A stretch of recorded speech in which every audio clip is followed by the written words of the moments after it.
العالمين الرحمن الرحيم مالك يوم الدين إياك نعبد وإياك نستعين اهدنا الصراط المستقيم صراط الذين أنعمت عليهم غير المغضوب عليهم ولا الضالين آمين رب اشرح لي صدري ويسر لي أمري واحلل عقدة من لساني يفقهوا قولي. Assalamu alaikum everyone. Hope you are safe and healthy, inshallah. So for today, I'll try to cover two topics actually. We'll see how the time is, but if only one topic, if we only have one time for one topic, then we'll just cover one topic first. Because actually this two topics is one topic for each week. But I just want to see whether we can cover both, because I wanted to try to cover another topic for this semester actually, which is related to poverty economics or developmental economics. But we'll see if we can do that. Can I confirm? Can you see the screen that I'm sharing? Yes, doctor, we can see. Yes, doctor. Yes, we can. Okay. So I've already uploaded the slides. So you have the slides, I think. Yeah. Topic 9, basic macroeconomic relationships, and topic 10, aggregate expenditure. Okay. So the slides that I will present is the ones that are uploaded here. Okay, but before I start, is there any questions related to the course or related to the assignments, or anything that you've read or you've seen previously that you wanted to ask related to economics? Yes, doctor. On the, can you hear me? Yes. On the last class, I remember that you asked, how do we reduce the inflation? Because of there is the news in the newspaper that stated that the inflation in US is 7% by that time, and I gave the answer. The answer that I gave was to increase the minimum wages. But then Malaysia has started to increase the minimum wages. Then I realized that it the increasement of minimum wages is actually the factors of inflation. Mm-hmm. So it was mind blowing. Yeah. So that's yeah. So I think there's one in the topic that I'll present today. In terms of basic macroeconomic relationships. So we will go into this, inshallah. We'll go into this topic on inflation. So because basically related to what you said on minimum wage, right? So we go back to the definition of inflation, right? So inflation is basically the general increase of prices of goods and services, right? So the increase of prices and goods and services is basically caused by too few goods, okay, too few goods, and too much money chasing too few goods, and this is related as well in terms of income. Okay, so when people's income increase, there's a lot more money in people's hands, right? So when there's a lot more money in people's hands, people will chase more goods, meaning to say they will buy more. Okay, so if the production of goods and services doesn't increase together with the increase of income, that will cause inflation, because people will bid up prices. Okay, so I think we also discussed, did we discuss cost push? And yeah, I think last week we also discussed cost push and demand pull inflation, right? Yeah, I think it's here. Yeah.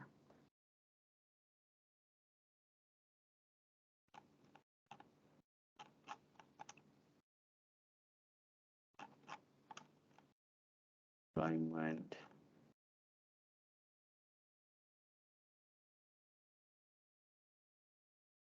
Yeah.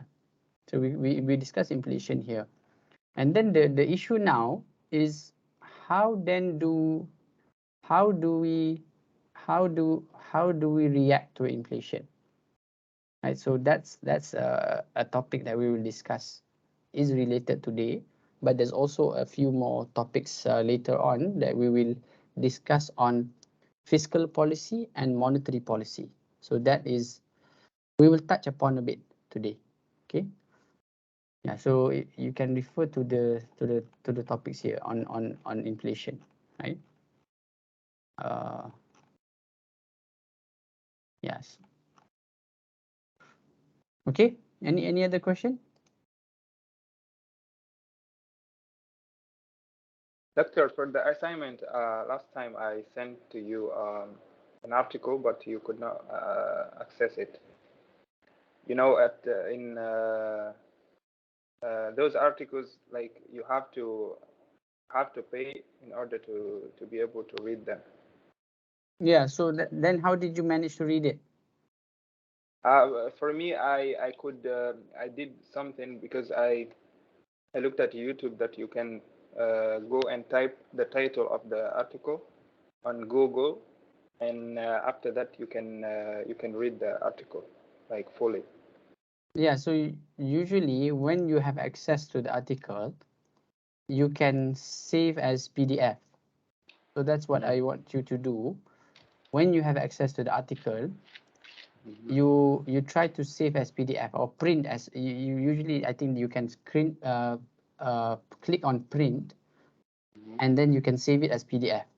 So you have to attach the article when you submit your article review, because I have to read the article first in order to see how you review the article. If I cannot access it, or if there's no reference to it, then I cannot examine your article review properly, right? So you have to find a way to print it or to save it as PDF. Okay, Okay. okay. I will If try. it's, yeah, if it's If not I cannot. accessible, then maybe you should find another article. Okay, okay, no problem. Okay. Thank you, doctor. Okay. Let me start. Yeah. Oh, any other questions? Okay. So for today, there's actually two topics that I wanted to see whether we can discuss for today, but we'll see later, really relative to the time. So the first topic is on basic macroeconomic relationships. Okay.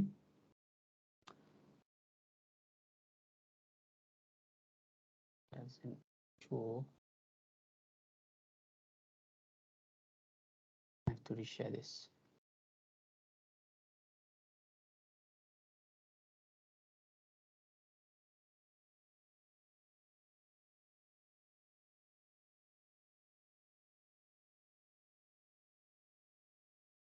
Hmm.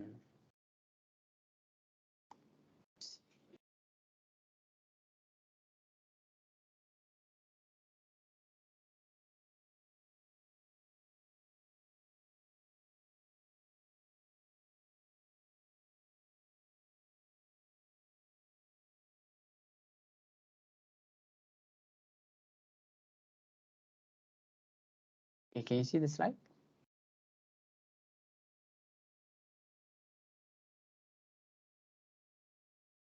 Just to confirm, can you see the slides? The Yes, sir. slide here. Okay. Okay. So basically, when we talk about economics, there's a lot of factors, right? So there's a lot of factors. There's demand, supply, interest, inflation, unemployment, um, uh, prices, quantity, production, services, quality. So there's a lot of factors, and basically some of these factors have relationships, right? So there's a lot of interrelationships between these factors, right? So if you look at the different factors, you can probably say there's millions and millions of relationships, right? But there are basically in macroeconomics, there are a few factors that are you can say are very fundamental to macroeconomics, right? So we are going to see I think three three factors, three topics, just three relationships for today. Okay, and however, if you really understand the relationships of these factors, you can then relate it to macroeconomics as a whole. Okay, yeah. So basically, okay, so there are three main topics that we will that I'll try to explain today. Okay, firstly, income and consumption, income and savings, okay, relationships. So there's a factor of income, and what does it is the relationship of income to consumption, and income and what is its relationship to savings, right? And this is very much related later on, as you can see, related to how much GDP is being produced, how much when then it is related very much to inflation, because income and consumption is related very much to prices, right? So you can see its relationship again to GDP, its relationship to prices, its relationship to output, its relationship to future um, investment, right? Because when you save, basically, then you will not use the money now, but you will use the money later on, right? So then it is considered as something that you will spend later on. So savings is part of, you can argue, is part of your future investment, right? So but we will discuss basically these main concepts first, and then later on we will try to see its relationship with other factors. And then secondly, the factor of interest, right? So the factor of interest, so this is very much relevant for discussion today, especially when the central bank, okay, the Central Bank of Malaysia, just announced a monetary policy statement whereby they have increased their overnight policy rate. So this is something that's very interesting. Okay? So in Malaysia, we have the Bank Negara Malaysia, and they've announced overnight policy rate hike. Okay, and this is basically increase in interest. Okay, so the question is, why did central bank do this? Okay, and this follows basically what the Federal Reserve did. So the Federal Reserve is the central bank of United States, and I think the United Kingdom and other countries are also increasing their interest rates, right? So the interesting question is, why are they doing this, right? So when you read the announcements, maybe then you can start to understand the actions by central banks, right? But basically, for this class, what we'll look at is what is actually the relationship of interest and investment. So these are the two factors. Okay, so what is the effect of change of interest towards investment? Okay, and then thirdly, we look at the changes in spending and its relationship to changes in output, right? So if you remember, output is, in a macroeconomic sense, is related to GDP. Okay, because GDP is how much we produce in a certain year, gross domestic product, right? So when we can see the relationship of how much we spend or how much people consume, right? And then its relationship to GDP. And GDP is very much related to growth and progress of a country. Okay. So when you look at these topics, right, these are some of the questions you can start to think of. Okay. So some questions, for example, number one, what explains the trends in consumption, okay, in terms of consumer spending and savings, right? So what factor would actually influence consumption? Okay, so there's a lot of factors, of course, right? So for example, your income, your future prospects, the environment, or what you're feeling, right? So, or your appetite, right? So there's a lot of influences, and also what also influences savings? Okay, what also influences savings? Secondly, okay, second question, how do changes in interest rate actually affect investment? Right. So again, if you remember what GDP is, okay, GDP equals to C, consumption, plus I, investment, plus government spending, G, plus net exports. Okay, so this is a very relevant factor that would affect the GDP, right? Because if investment increase, GDP will also increase, right? And consumption, remember, is part of C. Okay, so if consumption increase, GDP also increase. If consumption goes down, GDP also goes down, right? Um, and also in terms of spending, okay, spending and on consumption, you can also argue is part of government spending, okay, and also spending on what type of product, what type of goods and services, right? Whether you are spending or consuming imported goods, which are goods from foreign countries, or you are spending on exported goods, or no, on domestic goods, right? So domestic goods are the goods that you produce in your own country, right? So that would affect the net export. Okay, net export, remember, net export is export minus imports. Okay, exports minus imports. So exports are the things that you produce in your country and then you sell to a foreign country. Imports are the things that you buy from a foreign country, right? So if you sell, if you, for example, if you sell to a foreign country 1 billion worth of goods that you produce, but at the same time you buy 1.2 billion of imports, so this will result in a net export of negative 0.2 billion, and meaning to say that although you are selling, but on overall you are buying more from other countries. Okay, so that would also be part of consumption behavior of the people in the country, right? So this will affect the net exports. Okay, so basically looking at these three topics that we'll discuss today, you can actually see there's a lot of linkages between them, and these linkages will then affect GDP primarily, but also affect other factors in macroeconomics. Okay, so moving on to the first relationship. Okay, so the question is, what is the relationship between income and consumption, and income and savings relationships? Okay, so this is the question. Okay, so uh, basically when we talk about income, consumption and savings, you can argue that it is primarily determined by what is called disposable income. Okay, so disposable income.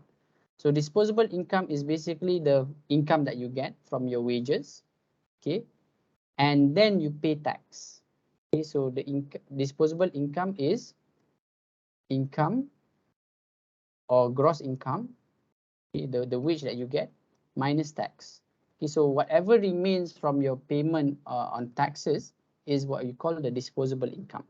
Okay, and basically the higher the disposable income, okay, and usually okay, it is a direct relationship. Okay, so the higher the disposable income,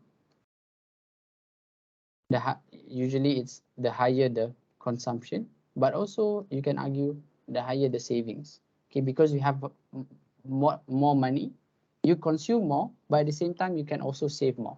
Okay, so there's a direct relationship between disposable income and consumption and savings. Okay, so it goes on the same direction.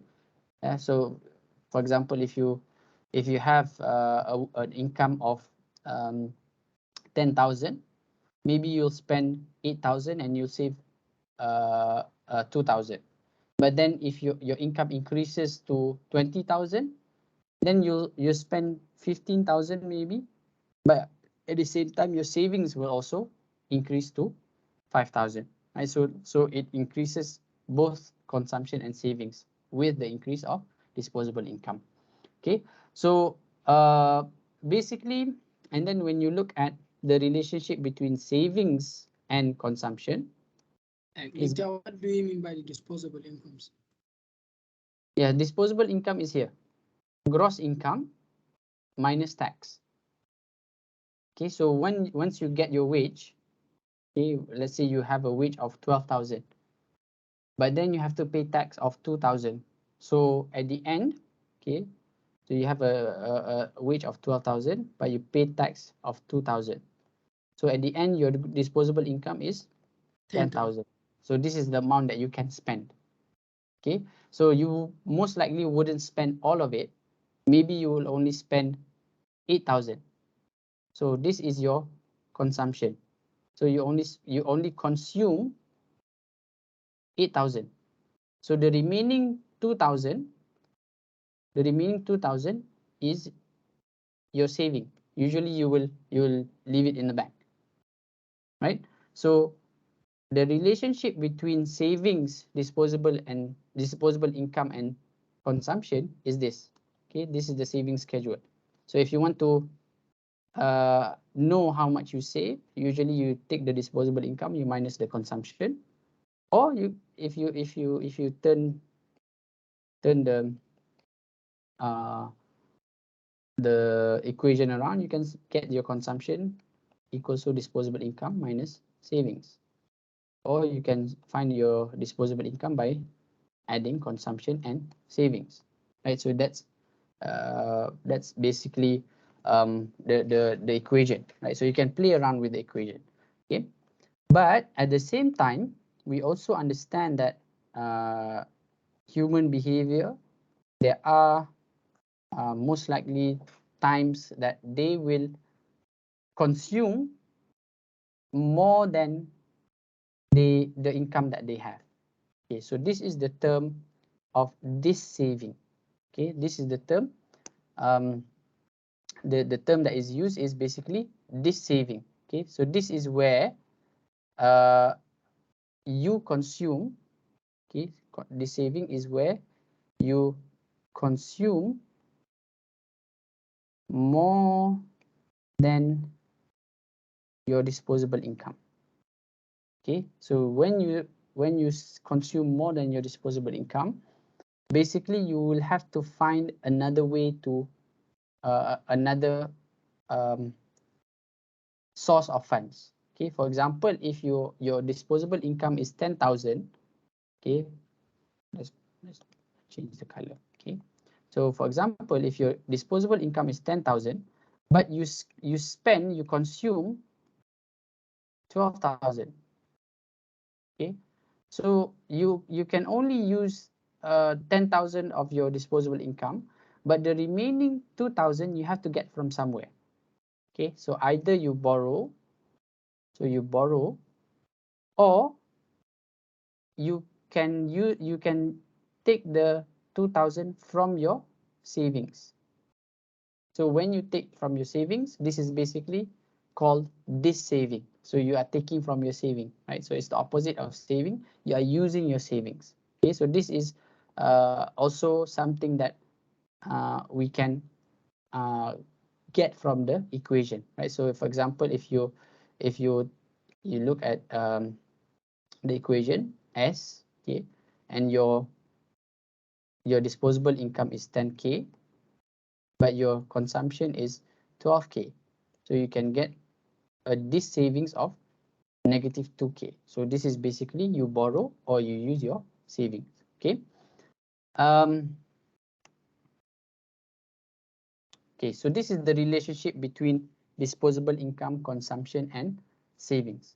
Okay, and basically when we look at the macroeconomic model, okay, when we look at the economy as a whole, okay, we add everyone's disposable income, consumption, and savings behavior.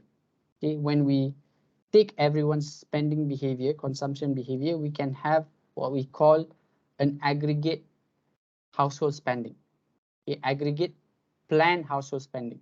Okay, once we get the data, because usually I think the central bank can get the data because they know how much people save how much is usually people's income on average.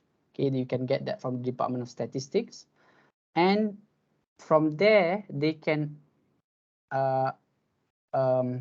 get the equation of what is actually the aggregate household income, aggregate household spending, and aggregate household savings. Okay, and from there they can make their own equation, and they can have what they call a model of planned household spending. Okay, based on the economy, this is what households will plan to spend for the next year, for example. Okay, um,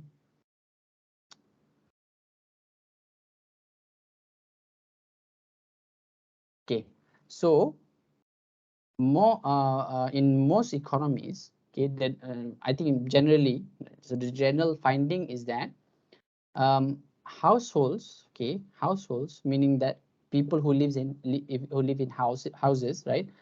They would consume a larger portion of a small disposable income as compared to a large disposable income.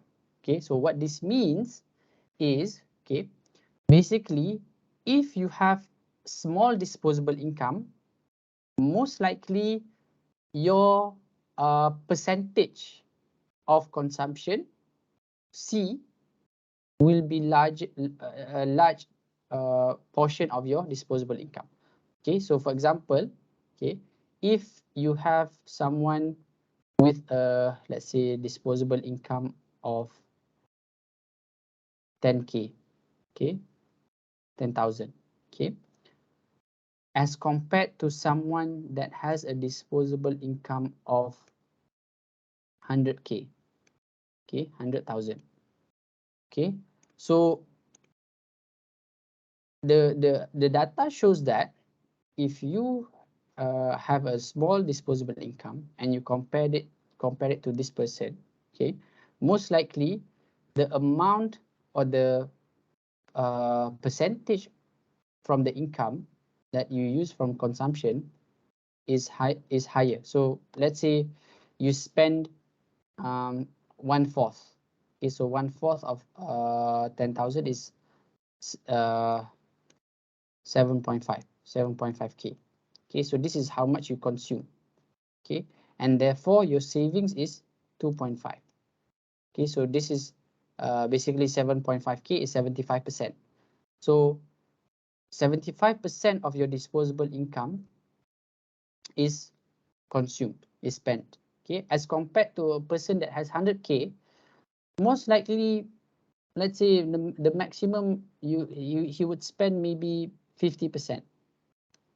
Okay, so most likely he will consume only 50K per month. Okay, and the savings that he'll make is 50K.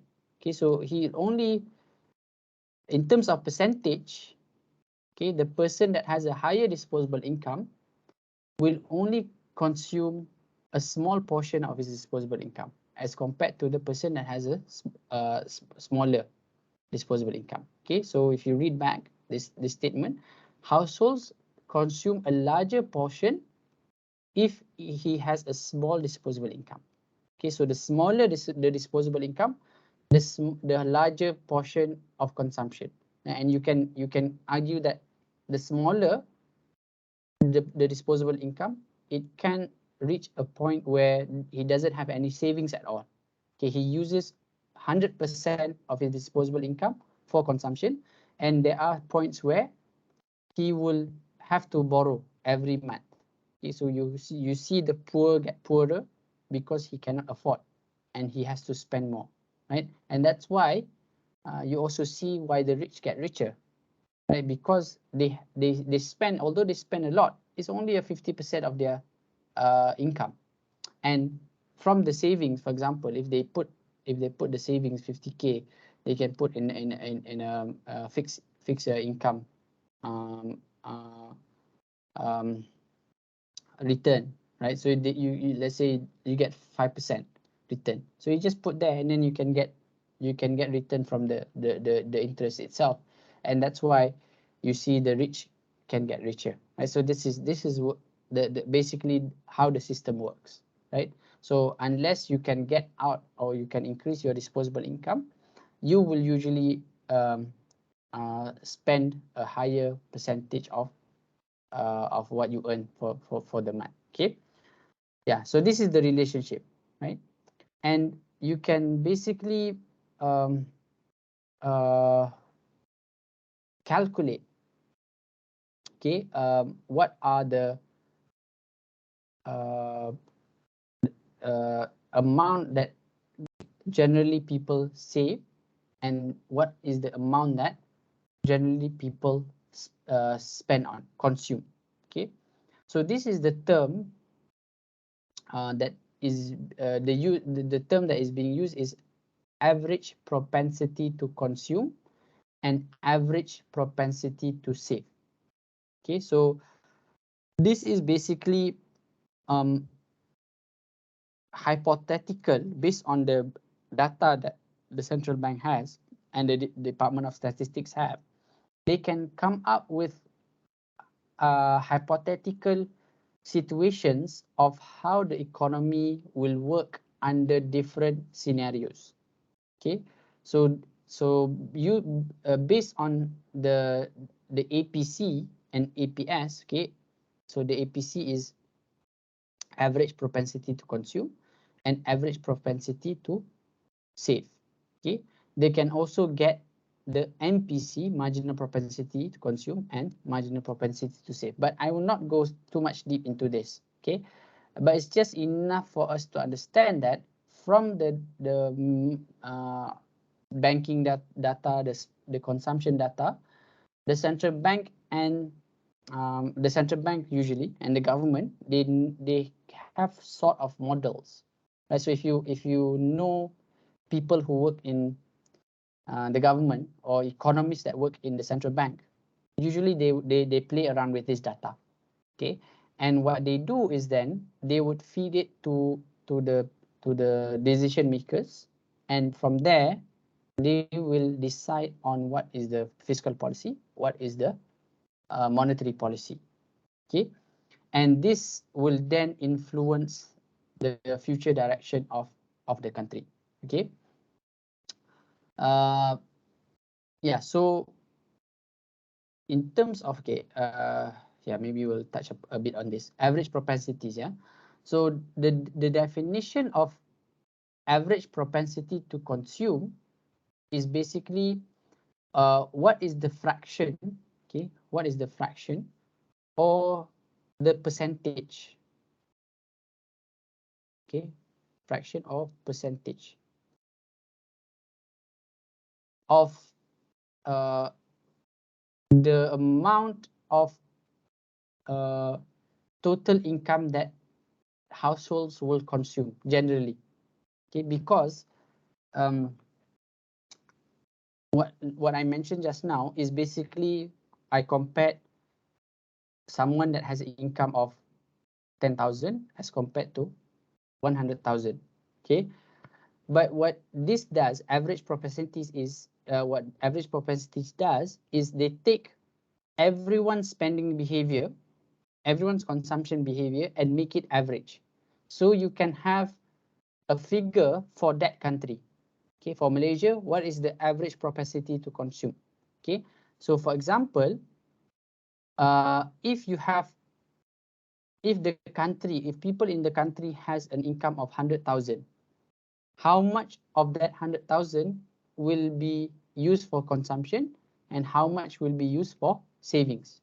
Okay, so maybe 50-50. Okay, so for Malaysia, let's say if we have 100,000, we will consume 50 and we will save 50. Okay, so you can basically get the general number, the number that represents the general spending and savings behavior.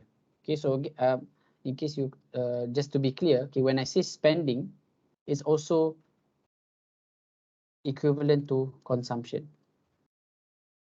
Okay, so when basically how we consume is we have to spend and buy.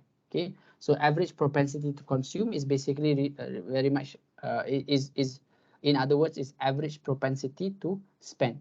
how much from our income do we actually spend. Okay, so they can get a number for that.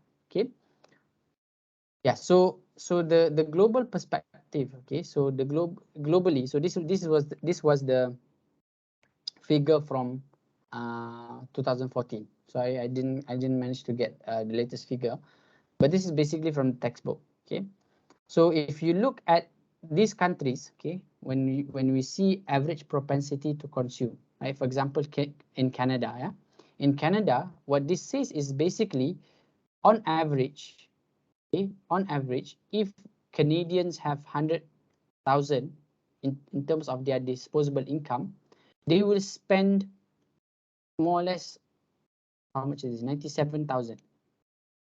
Okay, they will spend 97,000 of their disposable income, and they will only save 3,000. Okay, so as compared to, let's say, Switzerland. Okay, so Switzerland, they will spend, if they have 100,000, an average Swiss, okay, they will spend around, they will consume around 82 maybe. Okay, and then they will save 18. Okay, so this is basically the what you call the summary that we can make from average propensity to consume. So if we have these figures, then we can know how much actually on average would people consume and how much would people save based on their income. Okay, and this is important because it affects our policy making. Okay, our policy making and the decisions that the central bank and the government makes when it comes to monetary and fiscal policy. Okay, and for Malaysia, I managed to find this one, but this was 2013 paper. Okay, so basically for Malaysia, based on their survey, based on the data that they have for this year, for 2013, yeah, so for people earning below 1,000, okay, so the finding shows that from the data, for people earning below 1,000, they will consume 81%. The MPC is 81%. Okay.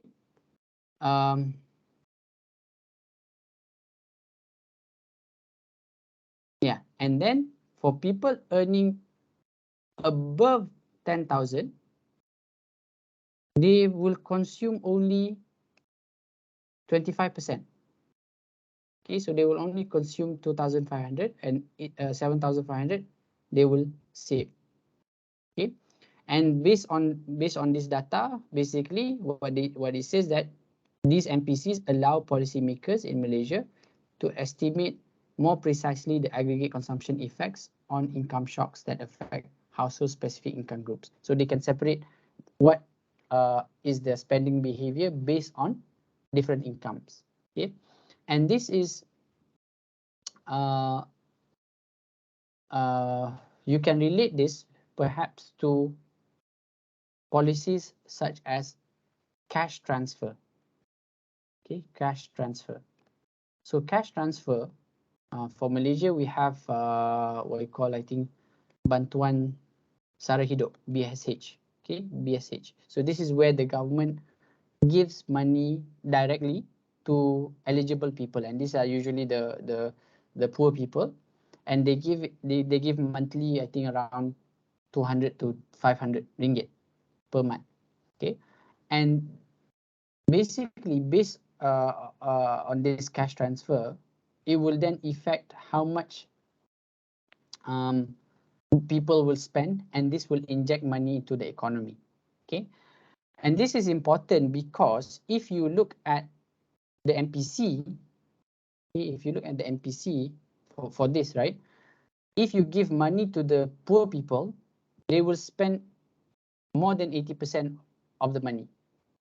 So if you give 100 ringgit, they will spend 80 ringgit at least, and this 80 ringgit will circulate back into the economy.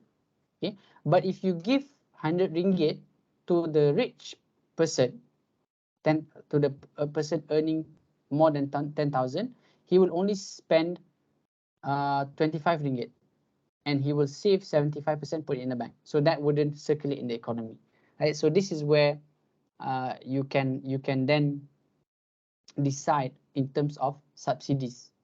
Okay, so should we subsidize everyone, or should we have targeted subsidies? Okay, we give cash transfers, for example, for everyone. Okay, and for example, you can also relate this to general subsidies like petrol subsidies, right? So petrol subsidies is in Malaysia, we subsidize all our petrol, and it doesn't matter if you're rich or poor. The petrol is cheap for everyone. Okay, but the issue is how much is actually benefiting the rich and how much is it actually benefiting the poor, right? So because the rich, usually they use more petrol, they have bigger cars, they have more fuel consuming cars, and they basically benefit more from the subsidy, okay, as compared to the poor, because the poor, they maybe use small cars, they use motorcycles, right? And they only consume a very small value of petrol as compared to the rich, right? So these are the many things that we can relate to when we talk about the marginal propensity to consume. Okay. Um,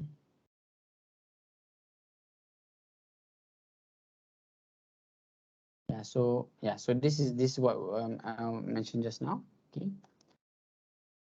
So you can calculate basically the MPC and MPS. Okay.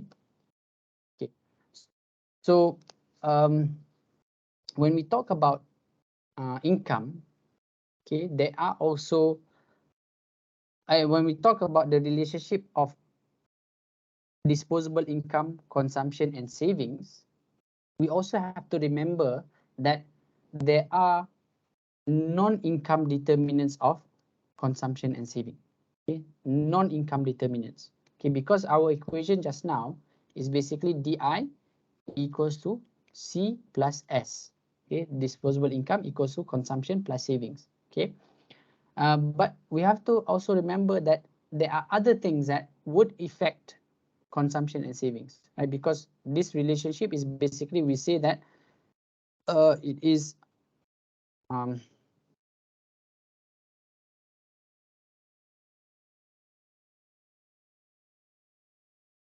direct relationship. Okay, this direct relationship. Okay, so when disposable income increase, consumption and savings also increase.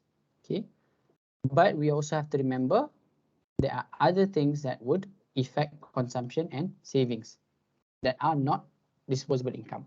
Okay, so these are the things: wealth, borrowing, expectation, and real interest. Let me pause for a while for Azan. Okay, and if you have any questions, you can ask first, and then I'll try to answer after the Azan.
Okay, so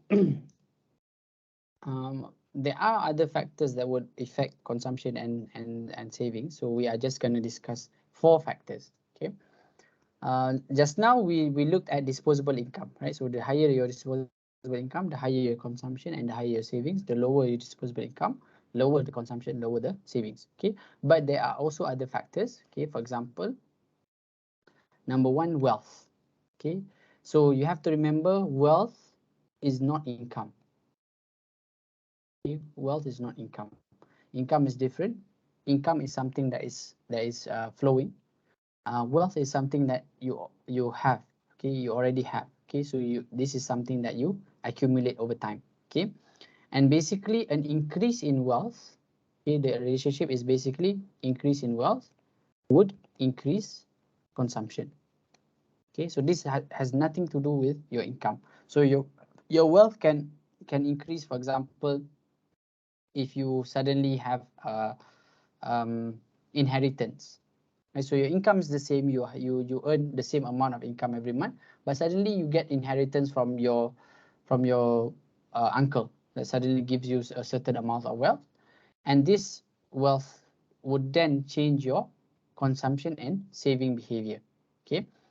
Or for example, if you have a stock, okay, if you have a share that you have bought a long time ago in the stock market, okay, and suddenly the price of the stock you bought it previously was 10,000, but then the price of the share increased to 100,000, and now because of the price of the share, you change your consumption and saving behavior, right? So that's a change in wealth. Okay. And then number 2, okay, another factor that would affect consumption and savings is borrowing. Okay, or in other words, the other word for borrowing is debt. Okay, if you have increase in borrowing, okay, or if you have a lower amount of debt level, okay, for example, if you paid off your car loan or your house loan, okay, if you paid off, right, because every month you get income, let's say 10,000, and you pay 2,000 for your house loan, so you have only a disposable income of 8,000, right? But now you've paid it off, and now you don't have to pay your debt, and because of that, you have changed your consumption and saving behavior, right? So this will also affect your consumption and saving behavior without changing your income, right? So this is another factor. Okay. And then thirdly is what we call expectation. So expectation is basically what you expect the future to be. Okay, so if you expect the future to be good, maybe you will spend more now, because we can I expect in the future I will have an increase in wages or an increase in income, right? So maybe next month my boss will give me a bonus, so I can spend now and then I can use the money from the bonus to pay later, right? So based on the expectation, I change my consumption and saving behavior, right? Or if you expect, oh, next year will be a very tough year, right? Maybe next year I will not have a job anymore, or maybe the boss will cut our wages, right? So then I have to save more now, right? So I change my saving and consumption behavior. I save more, I consume less. So that's expectation. And then fourthly is real interest rates. So real interest rate is also related to borrowing and debt. Okay, so real interest rate is where, for example, if interest rate increase, okay, so when you increase interest rate, you will less likely spend. Okay, when real interest rate increase, you would less likely go to the bank and borrow because you have to pay a high interest, right? And this basically reduces consumption and increases savings, right? When interest rate increase, you will most likely then from the income that you earn, it's better to put in the bank because you can get a higher interest. Okay, and these are basically some of the many factors that will affect consumption and savings. Okay, is there any questions related to that topic, to that relationship of disposable income, consumption and savings before we move to this one, the relationship between interest and investment? Everyone okay? Can I just get a confirmation that you can hear me? Yes. Yes. Yes, doctor. Okay. Okay, so the next part is it is also related to the previous part. Okay, because we are talking about interest. Okay, we are talking about interest. Okay, so this again, these are the one of the many relationships that we have in macroeconomics. Okay, so this one is looking at what is the relationship between interest and investment. Okay, interest and investment. Okay, so although we are in Institute of Islamic Banking and Finance, it's also important to understand how the system works. Okay, we are talking about interest. This is very much entrenched in the current system. Okay, and this is undeniably also influences how Islamic banks and Islamic financial institutions operate. Okay, because more or less these banks are operating in the same system of interest. However, we are trying to move away, but undeniably there are still a lot of transactions and business dealings that unavoidably, okay, the Islamic financial institutions have to somehow touch upon. Okay, um, yeah. So this is the relationship with interest and investment. Okay, so these are the news that happened quite recently. Okay, and was the news today. News today, 11th of May at 3:53. Okay, just now, 3:53 p.m. Okay, so what happened was that the central bank made an announcement. Okay, so they made an announcement. Oh, let me just show you the website.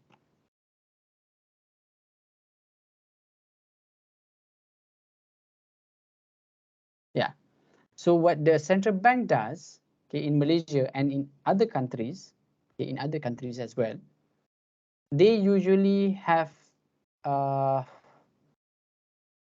quarterly announcements on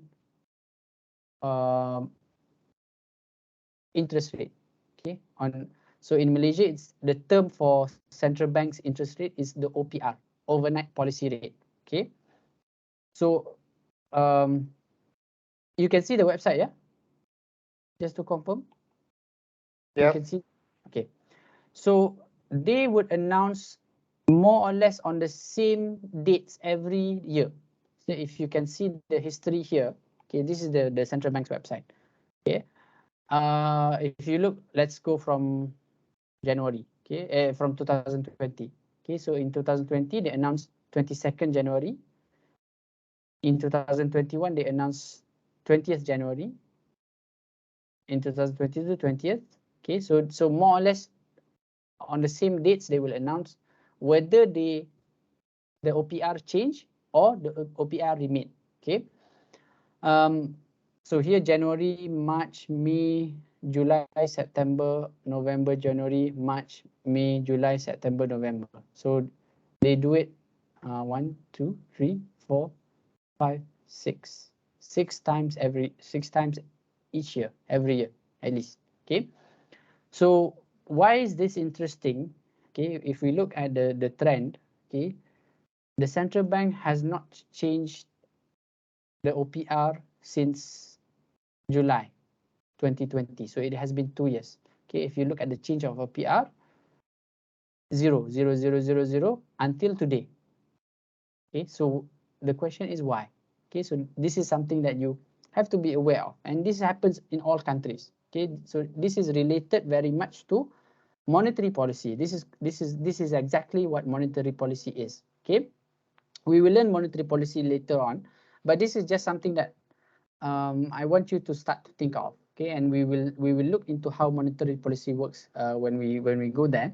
Okay, but just this I want to share this because this happened today.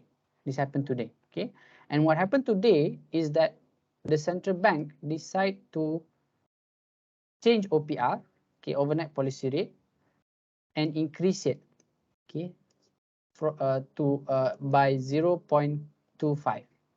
Okay, or if you listen to the jargons, okay, sometimes the economic jargons, they will say this is 25 basis points. Okay, 25 basis points. So 25 basis points is basically just 0.25%. Okay, 0.25%. Okay, and this is interesting because previously, okay, and this is what happened was that they reduced the OPR. Okay, and if you look at the dates, it very much coincides with COVID. Okay, when COVID happened, they reduced the OPR. Okay, they reduced in January, reduced 25 basis points, March 25, May 5, so in this case it's 50 basis points, and July 25 basis points. Okay, so why? Okay, so this is the question, and we'll look at it here a bit, but later on in monetary policy. Okay, so now the new OPR level is 2%. Okay, so what does this mean? And what is the implication? Right, so this is the news today. So the statement. Okay, so this is what the central bank does.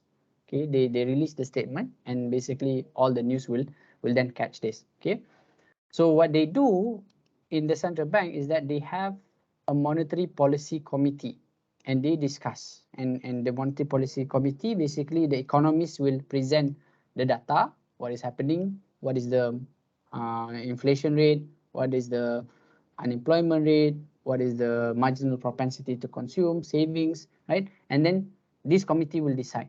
Okay, and the idea is that, okay, so there are various factors. Okay,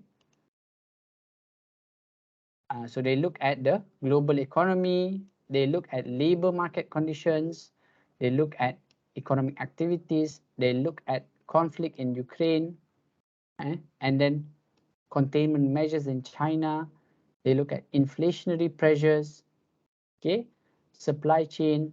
So each of these, usually they have the data of each of this that they mentioned, they have the data, okay, and then demand conditions, particularly in the US, okay, and then they also look at what other central banks are doing. Okay, several central banks are expected to adjust their monetary policy. Okay, and then yeah, conflict in Ukraine, COVID, supply chain, commodity price, financial market volatility. Okay, so they usually have all these data and indicators, and based on that they will decide. Okay, and this is basically will affect many things. Okay, and one of the things that it will affect is investment.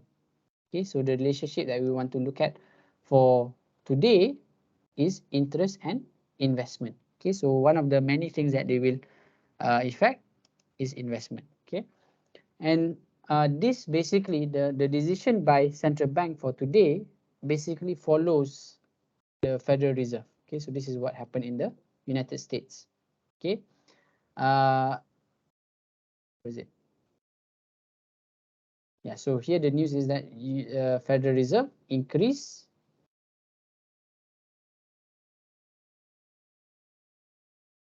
benchmark interest rate. So they have the term that they use is benchmark interest rate, 25 basis points as well. Okay, so this is one of the many hikes that they are doing. Okay, and the news here is saying that with inflation still high, they will still increase the interest rate. Okay, and India already increase. Okay, and then Australia also increase.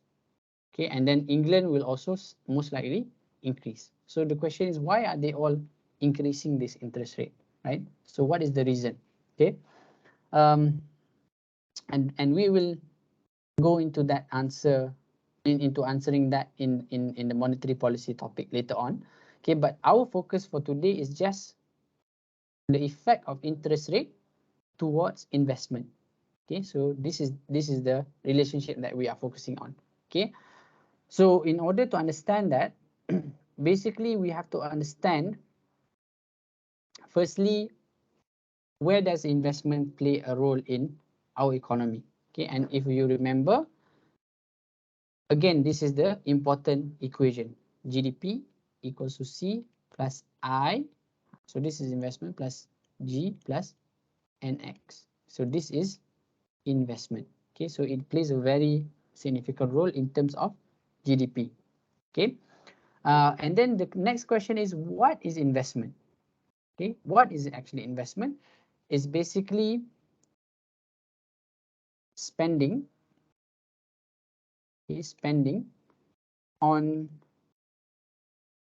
new plants, not plants as in the trees, but factories. Okay, so factories or plants. Okay, factories, okay, equipment, machinery, inventory, construction, okay, and etc. So this is basically spending related to businesses. Okay, what businesses spend for in order to invest and expand their business. Okay, so this is investment. Okay, and the idea is that investment decisions are based on marginal benefit and marginal cost. Okay, so businesses will decide on whether to spend, on whether to invest based on marginal benefit and marginal cost. So they will weigh marginal benefit and marginal cost. So they will only invest if marginal benefit is higher than the marginal cost. Okay, and they will not invest if marginal cost. Okay, so this you can see is invest.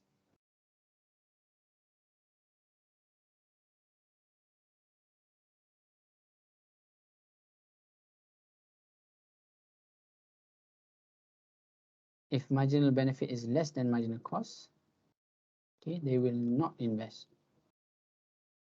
Okay, and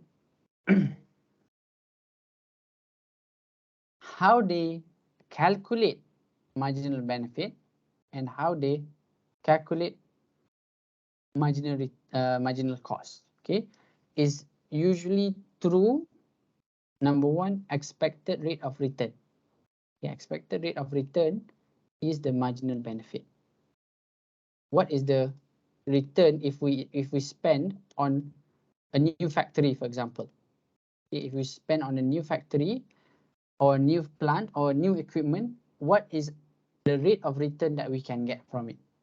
Okay, what is the how they don't usually look at the value, but you look at the percentage, right? So if we invest 100 million, how much return can we get? Can we get 10% out of 100 million? Can we get 20%, 30%? Okay, so this is the benefit. Okay, how much do we get? Okay, the expected rate of return. And the real interest rate is what we call the cost, marginal cost of doing business, right? Because the real interest rate is basically how much we borrow and how much we pay for the borrowing. Okay, so let's say, for example, if a business wants to decide, we want to invest 100 million, we invest 100 million. Okay, we want to invest 100 million, and our expected rate of return or our marginal benefit, okay, if we make a new factory, we can get maybe a return of 10% from 100 million. Okay, so we'll get 10 million return profit. Okay, and then in order for us to make this factory, we have to borrow. Okay, or we can use our money, existing money, or we borrow. Okay, so the cost of borrowing, let's say the interest of that we have to pay is, let's say now is 8%. If we go to the bank gives us 100 million. We can borrow and pay an interest of 8%. Okay, so based on this, because the marginal benefit is higher than the marginal cost, then we will, okay, on this, based on this, marginal benefit is higher than marginal cost, then the decision is that we invest. Okay, but there are times whereby perhaps if we think that the situation next year will be very, very dire, or the economy will not be quite as good, maybe we can only expect a return of 7%. Okay, marginal benefit that we can get is 7% only. But then when we look at the marginal cost, which is the amount that we have to pay, it is 8%. Okay, the interest is 8%. So because of this, actually we will get a loss of negative 1%. Okay, so then we will not invest. Okay, we will not invest. So this is basically how, generally, you can argue how businesses decide on whether or not to invest their money. Okay. Doctor. Yes. But how can they know the marginal benefit if they have not done the business? So usually, if it's a big business, they have their finance people. They have their finance people that have a projection, right? So usually, if you are involved in these finance people, they have different scenarios. But I would think, generally, when they look at projections and they present to their board, or the people that make the management, right? The management, the people that make the decision whether or not to invest, right? Usually they have 3 scenarios that the finance people will present. Okay, what is the optimistic scenario? What is the best scenario that might happen next year? What is the pessimistic scenario? What is the worst that can happen next year? And what is the third what is the most likely scenario, or the conservative, or the middle scenario? Okay, so depending on this, okay, maybe by the time they present, okay, the situation has changed. Okay, so maybe when they presented, the economic situation was looking good, right? And then they almost started to invest, but then suddenly COVID happened, for example, and the economy started to shut down, and then you can expect your marginal benefit will be lower. So because of that, you will then stop your investment decision, right? So it's based on projection, right? So there's a lot of factors, of course, but generally, if you are involved in finance team, you have that projection and you will present. And so your business investment decision will depend on what is your expectation for next year, right? So this is again related to consumption, right? So it's part of consumption behavior as well, similar to the disposable income and consumption behavior. Expectation also plays a role for investment. Okay, yeah. So this is the decisions that generally businesses will decide. Okay, and yeah. So the question is, how much is a business willing to pay for their borrowing? Okay, so if you, for example, if you want to invest, so the question of investment, right? So if you invest, let's say 100 million, okay, you can either borrow from a bank or you can use your cash reserves. Okay, so the issue is that, okay, if so both this decision is related to interest. Okay, the question of borrowing and using your cash reserve is related very much to interest. Okay, why? Number one, the relationship of borrowing and interest is basically how much interest is how much you have to pay for the amount that you borrow, right? The issue with cash reserves is that if you do not use the cash reserves, okay, if you have 100 million in the bank, and if you do not use it, you can actually get return from interest, right? So if you do not, let's say the interest is 8%, you can get 8 million based on interest. Okay, so it's also related very much to interest. Okay, so if, for example, your expected return is less than the interest, you will prefer not to use the money. Okay, so it's better to leave our money in the bank so we can get interest, right? But if we use our money and we get less than interest, then it is a failure for us. Right? So this is a silly decision that we eventually use our money and invest in things that do not give a higher return. Okay, so basically businesses are willing to pay interest as long as their marginal benefit is higher than the interest rate. Okay, so if the interest rate is 8%, we are willing to borrow because our expected return is more than 8%. If it is lower than 8%, then we will not be willing to pay. Okay, so this is basically the relationship. Okay,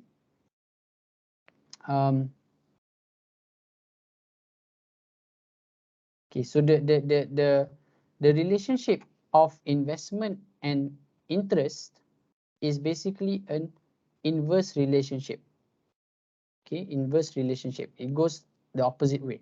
Okay, whereby the higher the interest,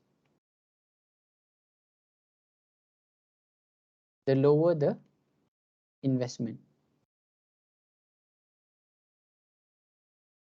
Okay, why? Because again, it is related to borrowing cost and saving. Okay, so if interest is high, the cost of borrowing is high. So if you go to the bank, you have to pay more. Okay, or if interest is high and you have a lot of money in the bank, if you do not touch the money in the bank, you will get high interest, right? So you will also forego your decision to invest. Okay, so the relationship is that the higher the interest, the lower the investment level in the economy. Okay, or in other words, the lower the interest, lower interest rates, the higher the investment. Okay, you get the relationship? It's inverse. It goes the other way around. Okay, and if you plot it on a demand curve, on a curve, okay, you can put a investment demand curve here. Okay,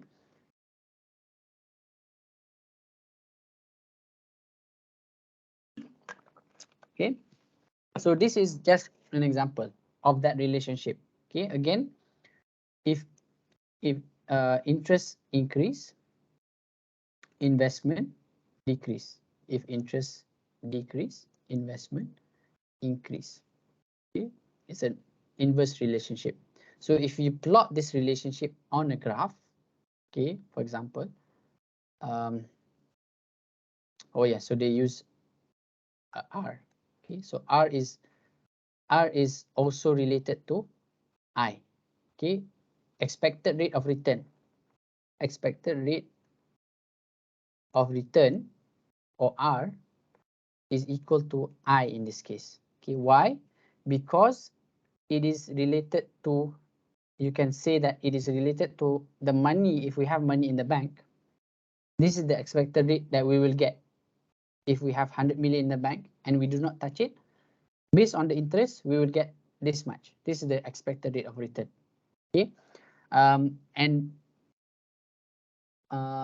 basically, if you look at the figures and the graph here, okay, here interest, if you have a high interest, no investment.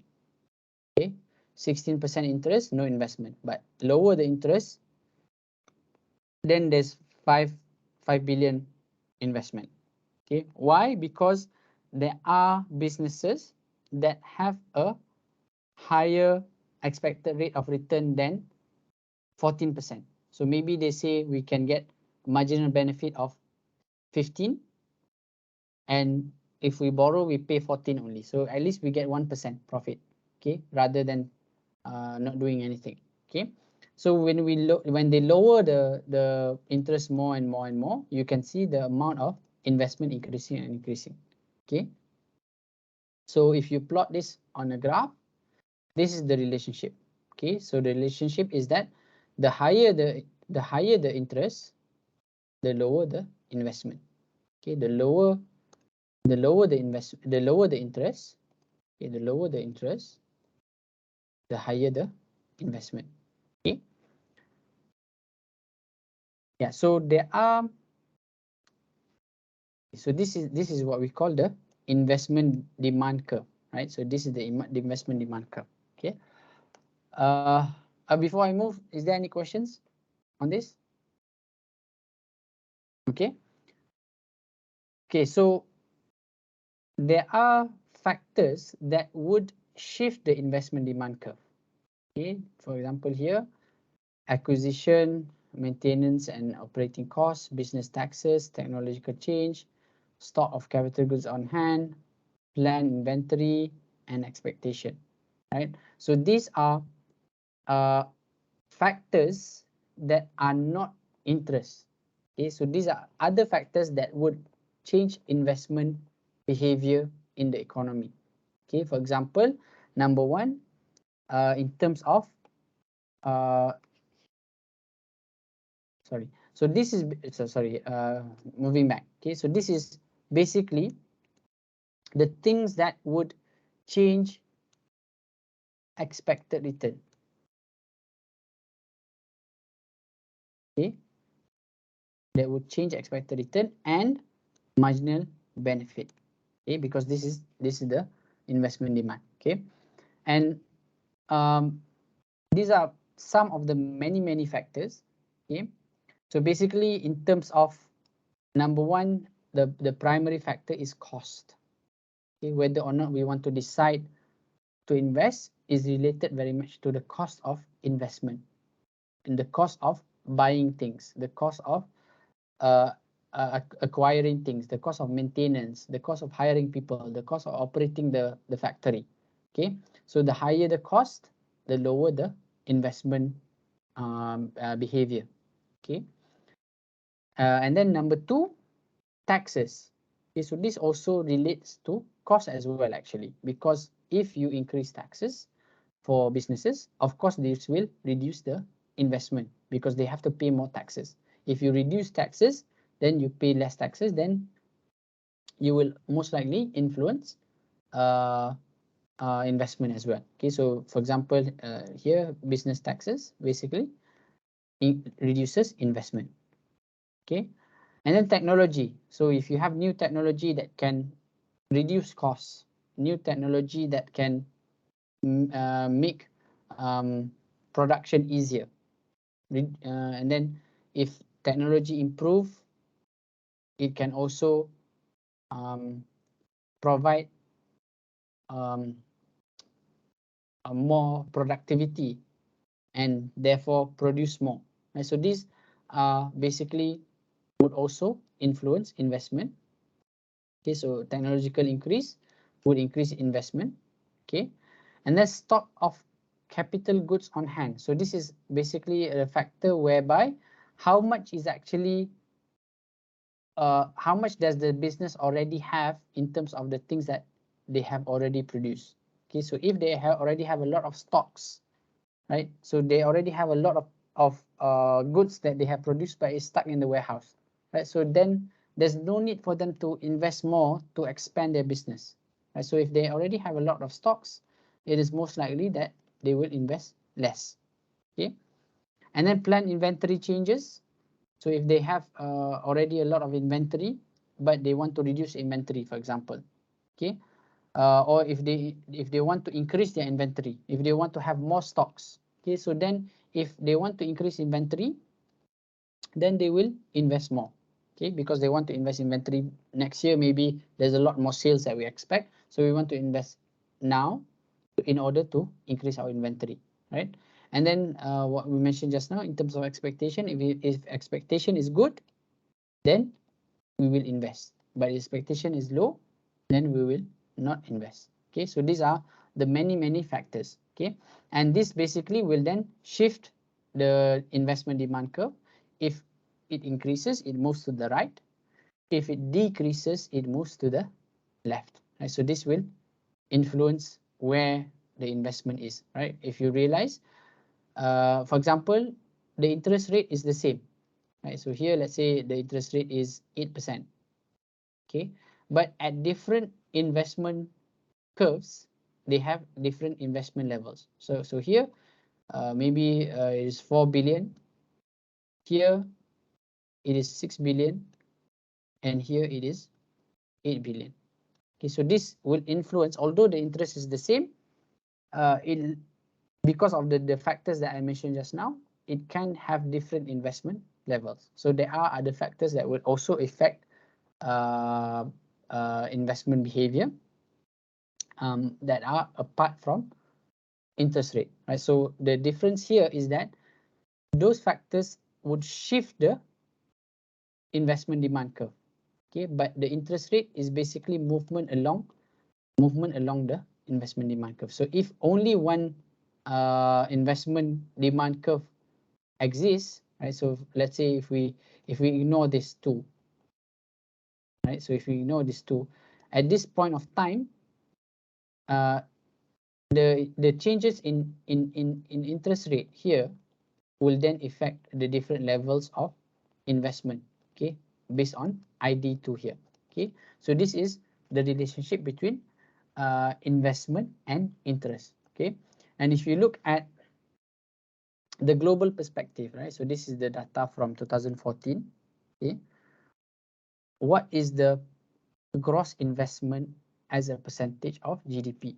And so because again this is related to the equation C plus I plus G plus NX.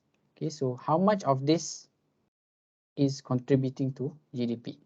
Okay, and if you look at the data from 2014, here China is almost 45% of investment contributes to GDP. So other parts are 55%. The C plus G plus NX is 55%. Okay, and different countries basically have different investment levels, right? So it depends on the many factors that we discussed just now. Okay, and then yeah, but there's also in terms of I put this one. I think this was misplaced. This was misplaced. This is actually related to government spending.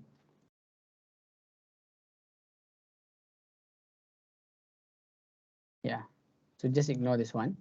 But I think I wanted to highlight this because Malaysia, in terms of how much we spend on social expenditure as a percentage of GDP, is actually very low. Okay, yeah, and with our public healthcare system, although we are heavily subsidized, we think it's heavily subsidized, but actually we are only spending a very small portion of our GDP as compared to other countries. But this is not relevant actually to the topic. Okay.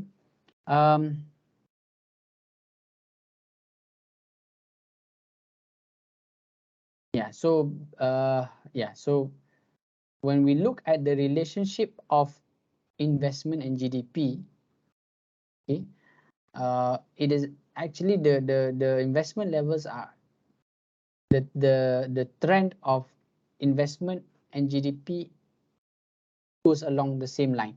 Okay, so when GDP goes down, investment goes down, or when investment goes down, GDP goes down. Okay, however, in terms of the severity of movement, investment is more volatile. Okay, so the changes in terms of the magnitude of changes is more significant as compared to GDP, but the movement is the same, right? So when investment goes down, GDP also goes down. Investment goes up, GDP goes up. Okay, investment goes up, GDP goes up. Okay, so this is very much aligned. Okay, in terms of how much investment influences GDP, but the volatility in terms of the magnitude, investment is much more volatile. Okay, so this is generally true for all countries. Okay, so that is basically more or less the relationship between interest and investment. Okay, any questions before we move to the next topic?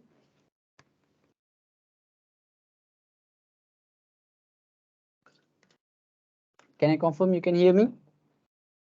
You can see the slides? Yes, doctor.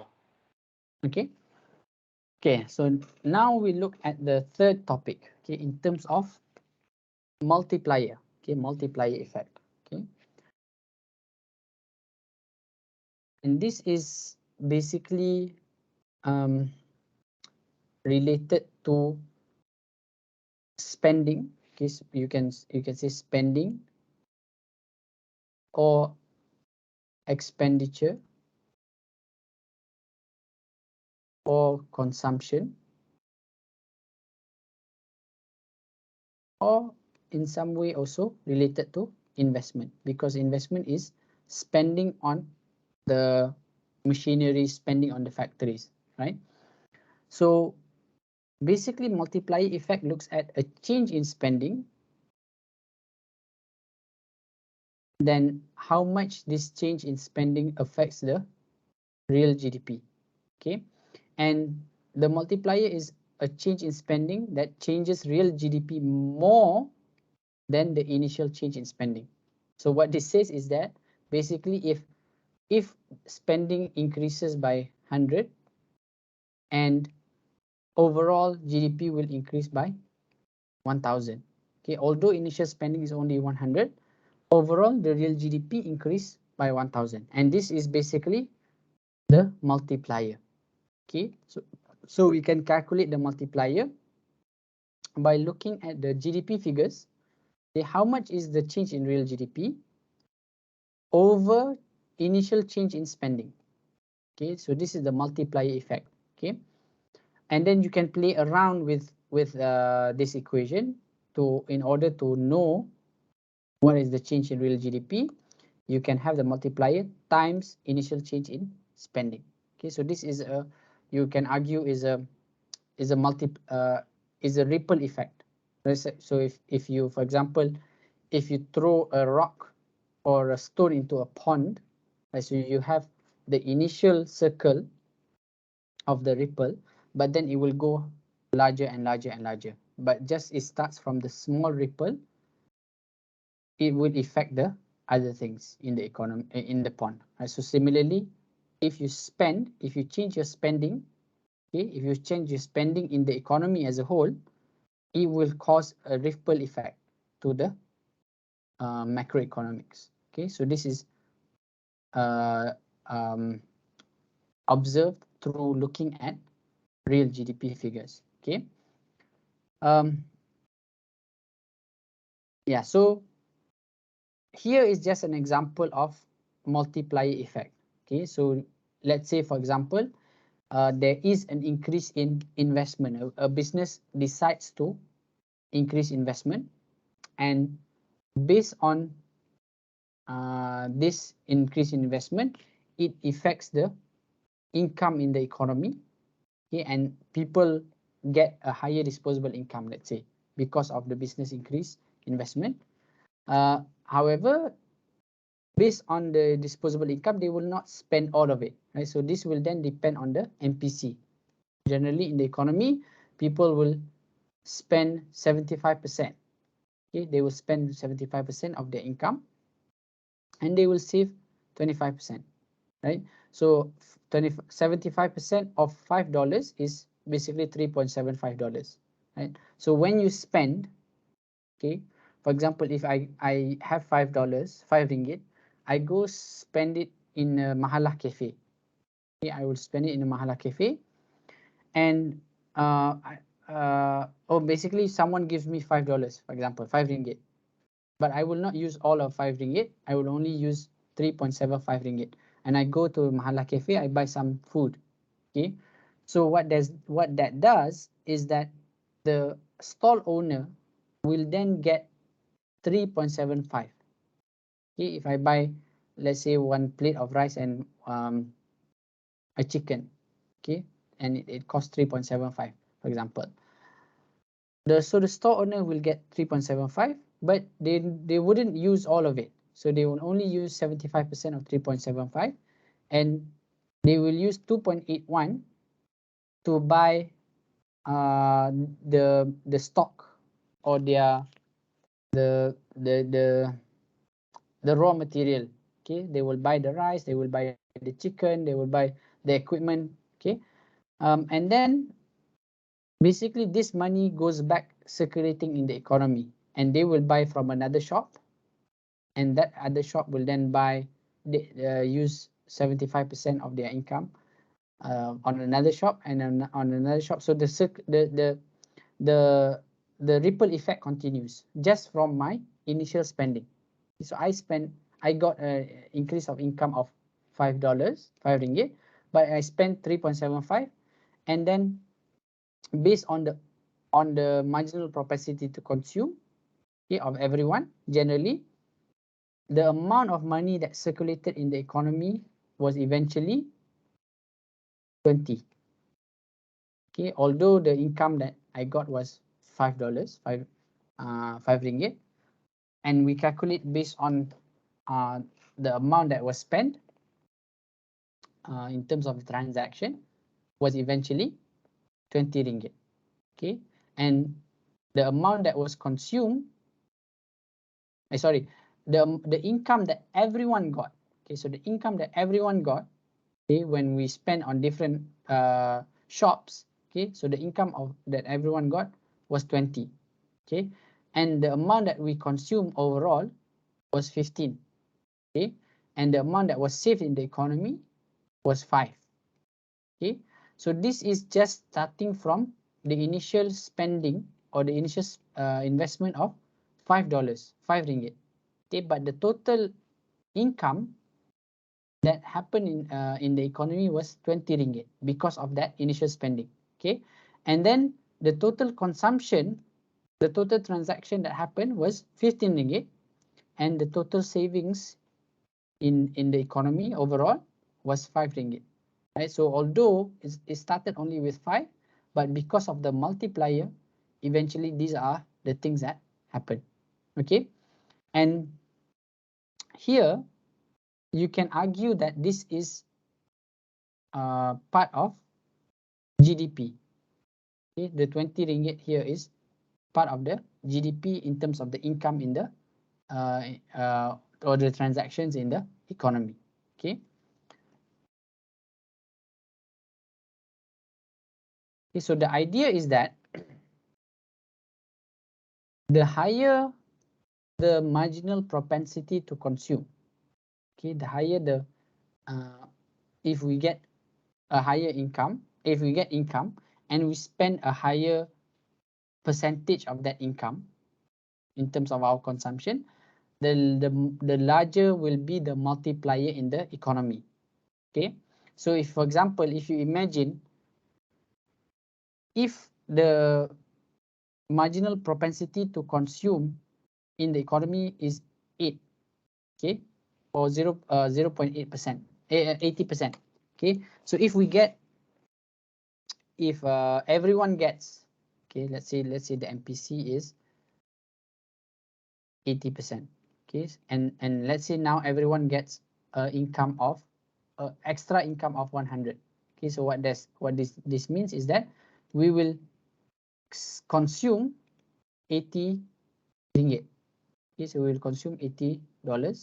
Okay, and we will save $20. Okay, so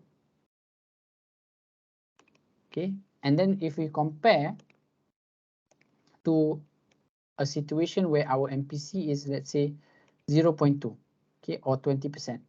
Okay, so if we get extra income of 100, okay, we will only spend 20 and we will save 80. Okay, so in this case, okay, the multiplier effect for this situation, the situation A, is higher than the multiplier then of situation B. Why? Because consumption level is different in this economy. Okay, so an ideal economy, okay, would want a higher multiplier. Okay, so an ideal economy would want a higher multiplier whereby this will be influenced by the marginal propensity to consume.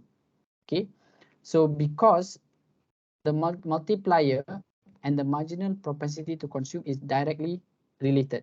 Okay, whereby the higher the multiplier, okay, the higher the MPC, will result to the higher the multiplier, and this will result to the higher GDP. Okay, so you would want the economy to have a higher multiplier in order to have an increase in GDP. Okay, and this is basically opposite relationship between multiplier and savings. Okay, so the higher the savings, the lower the multiplier. Okay, so the large marginal propensity to save results in smaller increase in spending. Okay, so this is the relationship. You can argue MP multiplier is 1 over 1 minus MPC, or multiplier equals to 1 over MPS. Okay, so yeah, if the MPC is 0.9 or 90%, so what this means is that if we get an income of $100, we will consume 90%. We will consume 90. Okay, so similarly, here 80, 75, right? So this is basically MPC is generally, okay, what is the percentage of consumption if we get a higher income, generally in the economy. Okay, so it is just an average, okay, figure that is being used by that is being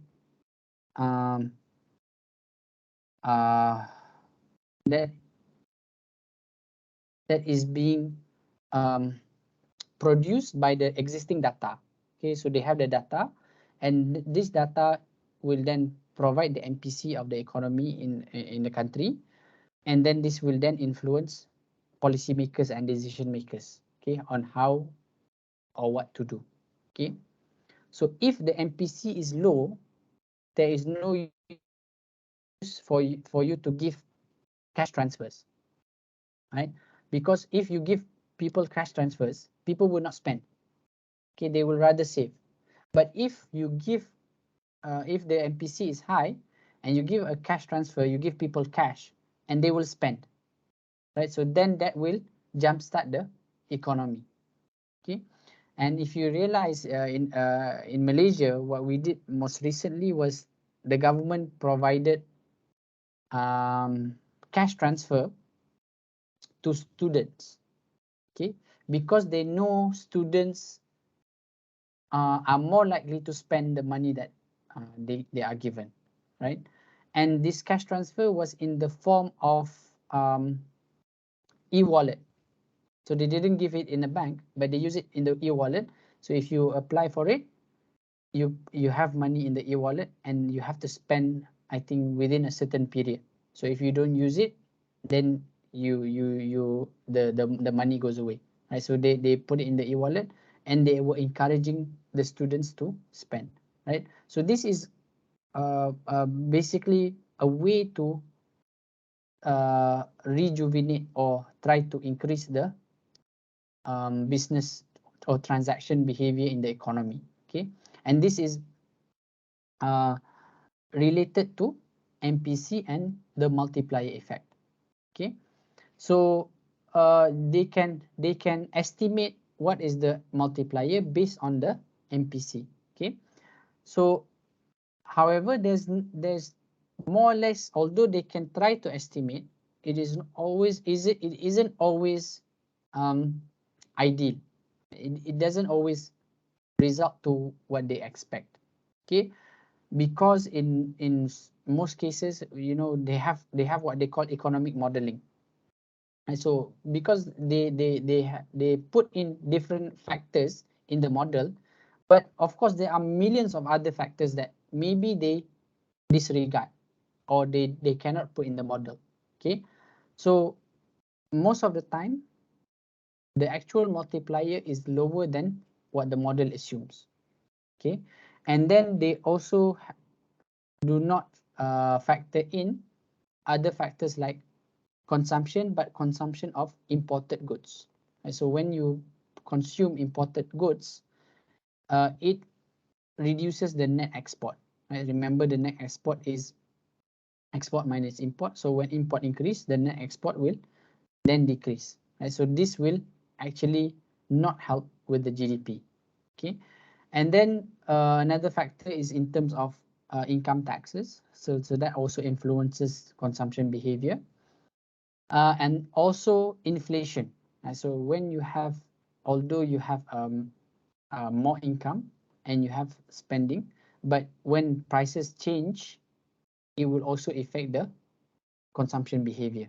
So now I think in Malaysia and in most parts of the world, inflation is a significant factor. You see goods and services prices go up, and this will of course affect consumption behavior.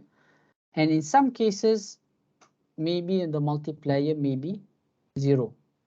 So if you, for example, if you give 100 ringgit to a rich person, okay, or a person that earns 1 million income every month, this 100 will, maybe he wouldn't even touch it. Maybe I just throw it under my desk. Okay? If I have 1 million, someone gives me 100, so it doesn't affect anything. It doesn't go back into the economy. So the multiplier is actually zero. Right? So this is in some cases, depending on the segment in the economy, the multiplier may also be zero. Okay. I forgot to remove this. Just okay. We can use this one actually. So for example, okay, I already mentioned just now. Okay, so let's say for example there's a town called Humorous Small Town, and in this town, let's say someone he he has an extra income of 50,000, right, from whatever. Okay, and then he decides to buy a car. Okay, he decides to buy a car. The value of the car is 100,000. Okay, and because of this, the car shop owner, he then decides to uh, invest in plantation. Okay, so because the car shop owner, he gets higher income because someone buys from him, right? So then now he invests in plantation, and the plantation owner gets a higher an increase of income of 10,000, and because of that, he goes to the TV shop, he buys a TV of 5,000, right? And then the TV shop owner, because of this, he decides to go on vacation. He pays 100,000, 10,000 to the travel agency, Okay, and then the travel agency, because someone, an extra person uh, becomes their customer and they get extra 10,000, decides to put money and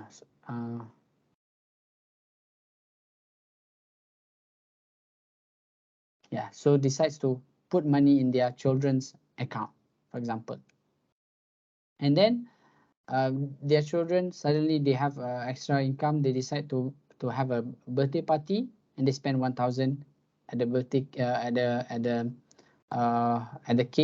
cake shop, and then because of that, the cake owner, they get extra income. They decide to renovate their house, right? And then the contractor, maybe he's the person that was the first one that got a higher income, right? So this is basically all the transactions that happen from the initial transaction, okay, because it influenced the other people's decision to spend or to consume, right? So this is basically the circulation of funds in the economy of humorous town.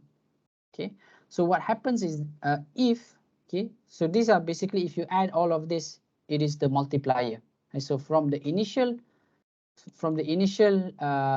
transaction or this initial business dealings, there are multiplier of other business dealings that was influenced by the other decision, right? So here, for example, from one transaction, it influenced 8 transactions. Okay, and the issue is what happens if one person decides not to spend. Okay, so then it will cut off the multiplier effect. Okay, and this will then affect other people's decision not to spend. Right, so eventually the entire town does not spend and there's no money circulating, and this is what we call an economic downturn. Okay, because people are not circulating the money and the multiplier is not happening, and this is very much related to what happened during pandemic, and when all the economy was locked down. Basically, one person, the transactions cannot happen between all the parties in the economy. Okay, and when that happened, it would affect the economy as a whole, and you see many countries, okay, or most countries around the world having negative GDP, okay, because of this thing, because of the multiplier. Okay, no one is spending, right? So what happened uh, in uh, in response, most countries, what they did was they give cash transfer. They give people money. So now you have extra income. It will change your consumption behavior. Before this, you didn't want to spend, but now suddenly government give you free money, okay, which is actually your money because you pay the tax. The government give you free money and they ask you to spend. Okay, in Malaysia, we had a few um, series of cash transfer from the government. Okay, one of it here, they give 4.7 billion to 4.3 million people. Okay, so this is Bantuan Sara Hidup. Um, Bantuan Sara Hidup, it was not related to COVID, but I think they actually increased. They actually increased the Bantuan Sara Hidup during COVID, but there were also cash transfers during COVID, special cash assistance. Okay, but this one is basically uh, the cash transfer that the government always gives. Okay, depending on the, I think depending on the budget, they will announce what is the BSH during the year. Okay, and why they do this is basically related very much to the multiplier, right? So the lower income person gets actually a higher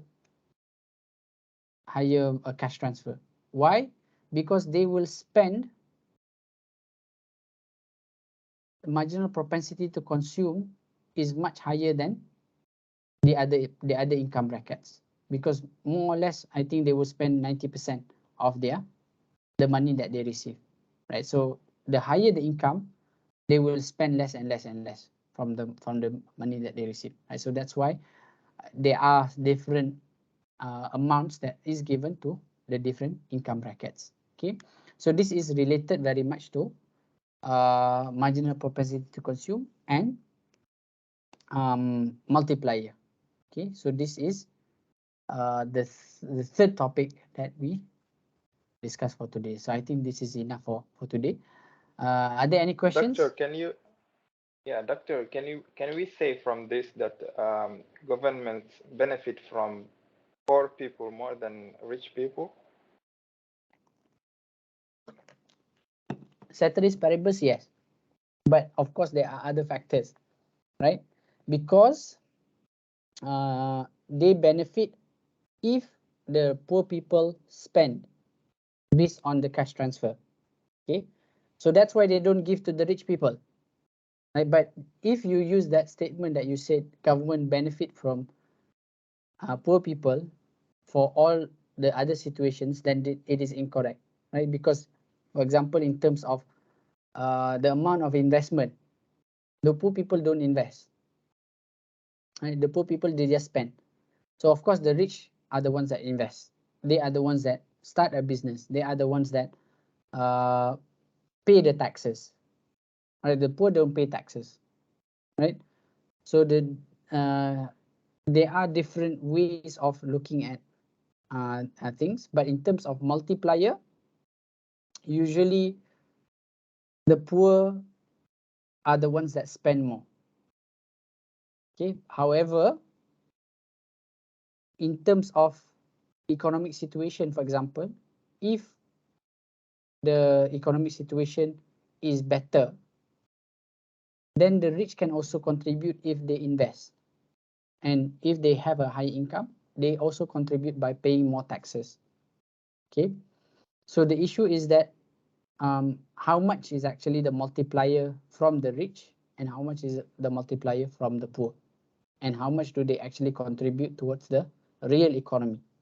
Okay, so that is I think that the takeaway that you can have from what you said just now. Okay, any other questions?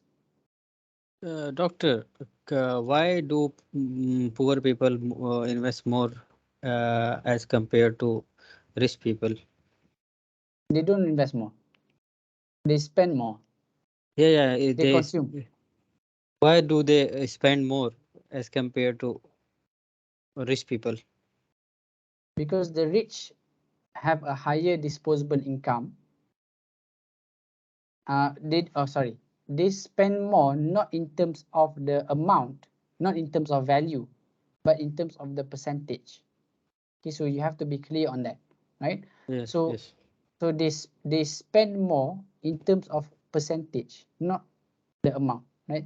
So I think in one of the slides early on, if you have income of 1,000, you will likely spend 90% of it. Okay, a poor person will likely spend 90% of it because they need it for their livelihood, for their survival. So they will spend 900 and they will only save 100, for example. But a rich person, let's say he earns 100,000, his income is 100,000, but he spends only 50%. Okay, but that 50% in terms of the value is of course much higher than the 900 that the poor person spends. Right? So in terms of marginal propensity to consume, yes, the poor has a higher MPC, but the value itself, the rich spends more. Okay, so that's why but in terms of the value of the multiplier also it may differ because of that. Okay, so the multiplier effect from the rich spending is much higher. Okay. Yes. Doctor, maybe they all spend, they don't invest. Sorry. Yeah, they all spend, they don't invest. Even the rich people don't invest, they spend as well as the poor people. Okay. Why do you say that? Yeah, since as you explained right away, that the poor people, for instance, they spend 90% of their income, and the rich people also may spend 50% of their income as well and save 50. So they all spend from my own thought. I don't think they. Yeah, they both spend, but they have a different percentage of how much they spend from their income. You understand? Yeah, different percentage. Yeah, different percentage. They both spend, but the percentage of spending for the poor is much higher. Yeah, sure. Okay, so you have to. So that is related to the marginal propensity to consume, the MPC just now. Yeah. Okay. But Doctor, why you said that they invest, but the rich people invest, not spend? Since that is the case, let's just say that the poor people also invest as well as the rich people do. Sorry, I don't understand. Are you saying the poor people invest? Yeah, you've earlier said that the poor people don't invest, but they spend. Yeah. So the data shows that because they don't have enough money they don't have uh, enough money after they have used it for their consumption. They don't have anything remaining to invest. Okay, I get it now. I get it.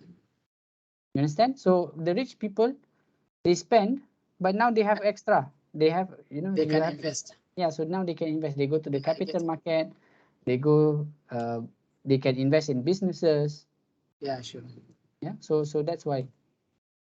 so doctor, what happen when rich people spend their money 90%, the So same then, amount? the multiplier is much higher. But the data, of course, is not like that.